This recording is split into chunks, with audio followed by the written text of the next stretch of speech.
Në momentin që ne kemi një gjyqtar të vrarë në sallën e gjyqit, mbas 35 vitesh demokraci, çdo përpjekja jonë për të gjetur nga këto detajet ishte privatizuar, si ishte privatizuar, ishte relativizuar, është relativizim. Përpiqesh të gjesh një alibi, një arsyetim, po nuk ka. Pra vrasja e gjyqtarit nuk ka asnjë lloj justifikimi. Kemi gjyqtarin e vrarë, humbi jetën, dhe kemi dhe autorin e vrasjes, edhe ai ka humbur jetën. Edhe ai do kalbet në burg, do jetë në burg të përjetshëm dënimi i tij. Por nuk mund ta gjejmë arsyetimin te dosja. Arsyetimi sepse kemi ardhur në këtë pikë, duhet gjejmë në këtë sistemin që ndodhim ne. Pra pse kemi ardhur në këtë pikë?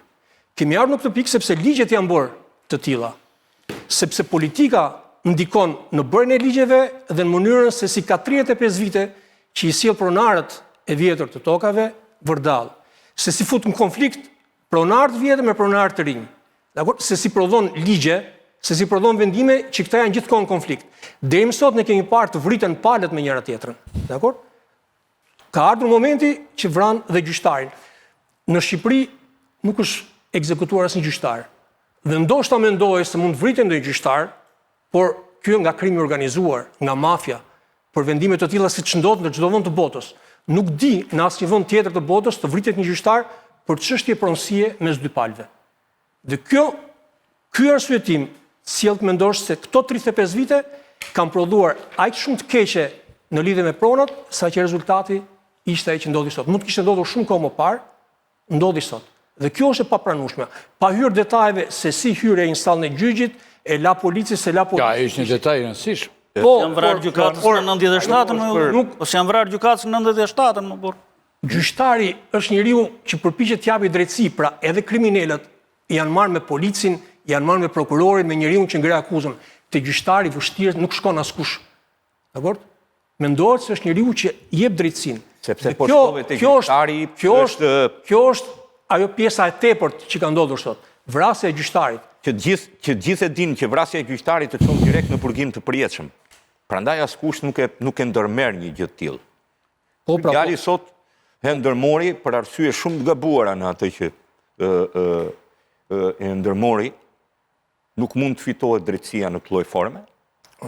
Çdo kush mund të ketë edhe nëse i është bërë një padrejtësi. Kanë 35 vite që endeve gjykatave, kanë ndruar jetë pa fituar të drejtën, duke pritur, kanë humbur gjyqe, kanë ribor gjyqe, po 35 vite që ende në dyreve të gjykatave, sepse ky sistem e ka provuar këtë. Shiko, fiks në emisionin tim të fundit e kisha tjetërsimin e pronës, se pash edhe dosjen. Jo, takimin e...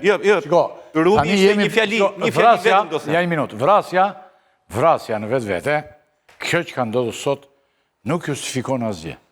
Megjithatë, ne do ta kemi gjerësisht në emisionet që vinë, drejtësinë do ta kemi në fokus. Do ta kemi në fokus sepse kur unë ju them ju, tani që në pjesën e dytë të pjesës dytë ne do bëjmë bankesin që e mori tani Spaku, pasi miliarda e miliarda të rrëmbyera nga nën toka e gjykonte e Fieri e gjitha, drejtësia ka probleme të panumërta, e kupton? Por ne më lejo të them vetëm 3 fjali, në këto 3 muaj do të vendoset se kush do ta bëjë drejtësinë në të ardhmen në Shqipëri. Qoftë për drejtimin e prokurorive lokale, qoftë pas zgjedhjes së shefit të SPAK, do zgjidhet shefi i Tiranës, e kështu me radhë do t'i vi prokurorit të përgjithshëm, jemi futur në ethet e një gare shumë të madhe për çdo organ ligjor në Shqipëri. Dhe në fund, cili është problemi nisur kjo dhe nga raporti prokurorisë përgjithshme, prona dhe tjetërsimi pronës. Ky është një ndër problemet më të mëdha që nuk po zgjidhet më në gjykatat shqiptare. Prona dhe tjetërsimi pronës. Dhe ajo që më ngelet të mendoj, është ajo shpreha e famshme që na ka mbetur në atë pikën që thot Ramizalia, do t'ja unjojmë pronën, dhe do t'i lëmë të enden me dekada në dyert të gjykatave, pa e marrë kur dhe pa marrë drejtësi. Se dim nëse është e vërtetë ajo.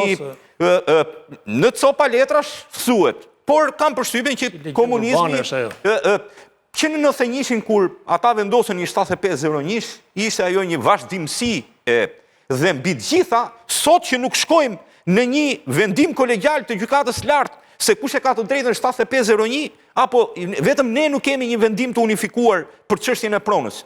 Vazhdojmë, si kur të kemi, nuk është se kam në një me marksizmi në koncept, po Me atë që thot Marksi që prona nuk e nuk do t'ishte nuk i përket kësaj, por në logjik duke i parë gjithë që e dënuan, po për kë e dënuan? Se njerëzit që duhet të sigurojnë një rend dhe një drejtësi më ndryshe, janë pjesëtar të gjithë këta që dënuan aktin. Që ky do marri dënimin maksimal, s'ka pse të na e thotë se ky u dorëzua vetë dhe e pret dënimin maksimal. Gjëja më e rëndë në botë është kur një njeri në një krim është si që ndodhi në rastin konkret. Pra, ai nuk kreu një krim dhe u përpoq të largohej t'i fshihej këtij shteti.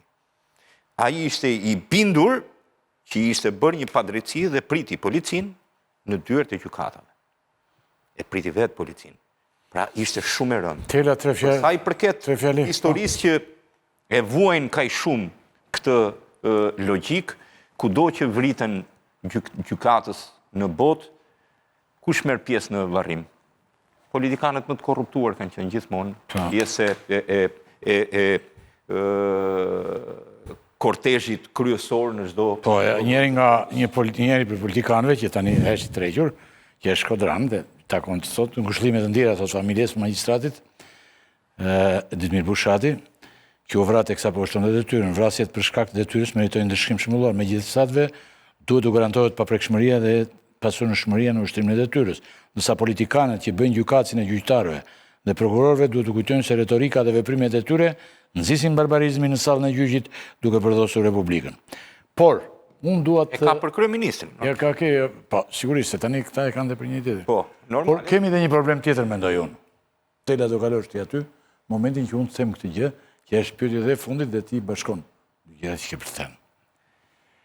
Se tani ne themi sikur kemi hyrë në një periudhë të errët, nuk dua ta relativizoj problemin, abilega e kështu, por njëse që një gjëzë drejtësisë, në momentin që po flasim shënjesër, tjetri më vonë të vendeve tjera më vonë e gjithë dhe ndodhë rëndom të ne dhe Faik Bejkonica shumë kohë më parë thoshte që shqiptarët vrasin për hiç mos gjë. Shqiptari vret për hiç mos gjë, për një vijë uji ose për një gardh. Kjo sigurisht nuk është një vijë uji, ishte një godinë dhe një gardh. Nuk duhet të relativizoj, po a mos jemi dhe pak kështu ne si. Jemi. Ta vrasin për inkredisht një makinë të super. Po të ishim... Kjo kohë e Faik Beut vazhdon, ore se... Po të ishim më të pasur. Se është mbyllur plaga. Ndoshta jemi, po kjo është vrasja po themi e parë mbas 35 viteve, kështu që do duke e tepër ta krahasonim me vrasjet tipike të semaforit më petë pash nga ngjatësia. Kjo vrasje e sotme ka qenë e para përgatitur. E the pak përpara, nuk do e vriste në gjykat, do shkonte ta vriste te shtëpia sepse e kishte ndarë mendjen se çfarë do bonte. Reagimet e sotme të politikës ishin reagime shabllone.